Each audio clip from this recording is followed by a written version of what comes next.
জাহান্নাম নামক জাহান্নামে 11 শ্রেণীর লোক যাবে।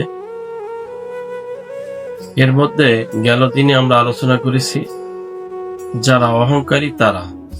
তৃতীয় নাম, আজকে চতুর্থ নাম্বারে হচ্ছে যারা মুনাফিকি আচরণ করে। যারা মুনাফিকি আচরণ করে তারাও যাবে জাহান্নাম নামক জাহান্নামে। আল্লাহ রাব্বুল আলামিন বলেন, মুনাফিকুনা ওয়াল মুনাফিকাতু বা'দুহুম মিন বা'দ ইয়ামুরুনা বিল মুনকার ওয়া ইয়ানহাউনা আনিল মা'রুফ ওয়া ইয়াকবিদুনা আইদিয়াহুম নাসুল্লাহ ফানাসিয়াহুম ইন্নাল মুনাফিকিনা হুমুল ফাসিকুন وعد الله المنافقين والمنافقات والكفار نار جهنم خالدين فيها هي حسبهم ولعنهم الله ولهم عذاب مقيم।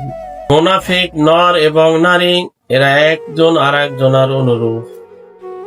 তারা সৎ কাজের নিষেধ করে, তারা অন্যায় কাজের আদেশ করে, সৎ কাজের নিষেধ করে।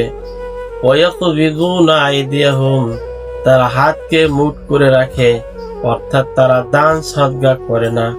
আল্লাহর পথে, রাসূলের পথে, কোরআন ও সুন্নাহর পথে তারা চলে না, তারা ব্যয় করে না।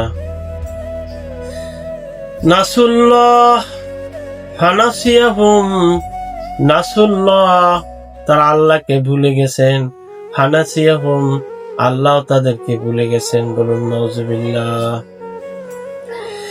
ইন্নাল মুনাফিকিনা হুমুল ফাসিকুন, নিশ্চয়ই মুনাফিকরা হচ্ছে ফাসিক।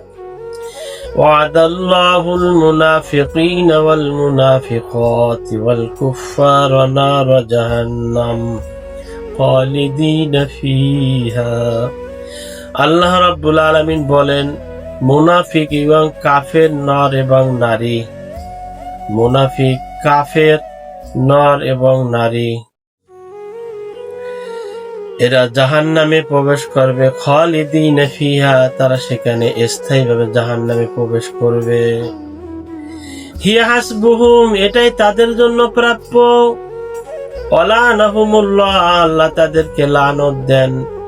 আল্লাহ রাব্বুল আলামিন তাদেরকে অভিশাপ দেন।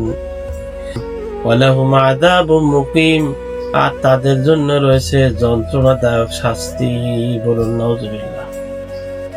তাহলে আজকে চতুর্থ নাম্বার আমরা পেলাম যারা মুনাফিকি আচরণ করে তাদের। তো মুনাফিকি আচরণ সম্পর্কে আল্লাহ বলেন, মুনাফিকের খাসিয়ত হচ্ছে ইয়ামুরুনা বিল মুনকার, তারা অন্যায় কাজের আদেশ করে, ওয়ায়ানহাউনা আনিল মারুফ, আর সৎ কাজের নিষেধ করে। আর তারা তৃতীয় নম্বর রয়েছে তারা হাতকে মুঠ করে রাখে, অর্থাৎ আল্লাহর পথে দান সদকা করে না। এই খাসিয়ত গুলো হচ্ছে মুনাফিক এবং কাফেরদের খাসিয়ত। এই খাসিয়ত থেকে আল্লাহ রাব্বুল আলামিন আমাদের সবাইকে যেন হেফাজত করে, আমরা বলি আমিন। মুনাফিক সম্পর্কে হাদিস, আল্লাহর নবী বলেন, মুনাফিকের আলামত হচ্ছে তিনটি। ইজা হাদ্দাসা কাযাবা, যখন কথা বলে কথায় কথায় মিথ্যা বলে। ওয়াইজা ওয়াদা আখলাকা, আর যখন কোনো ওয়াদা করে তখন সেটা ওয়াদাকে খেলাপ করে। ওয়াইদা তুমিনা খানা, আর যখন আমানত রাখা দেওয়া হয় তখন সে আমানতের খেয়ানত করে।